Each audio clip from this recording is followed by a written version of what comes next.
La politique économique de la France qui est un sujet sensible dans l'Hexagone, mais pas seulement. Effectivement, c'est un enjeu européen en général et franco-allemand en particulier. Le ministre de l'économie et le ministre des Finances ont dû unir leurs forces pour proposer un plan d'investissement commun avec l'Allemagne.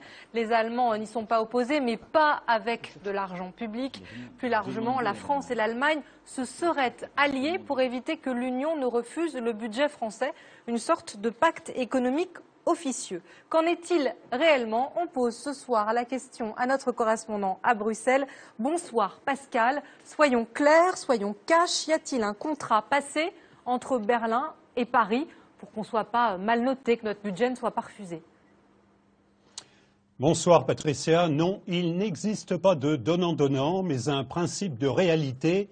L'économie française, la deuxième de la zone euro, décroche et cela inquiète le partenaire allemand.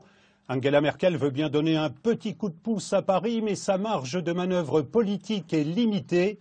Sur sa droite, la chancelière est coincée par un parti anti-euro qui tire à boulet rouge sur le cancre français, incapable de maîtriser ses déficits. Et à gauche, les socialistes allemands qui siègent avec Mme Merkel, vous l'avez rappelé, veulent bien relancer l'investissement, mais d'abord avec des capitaux privés.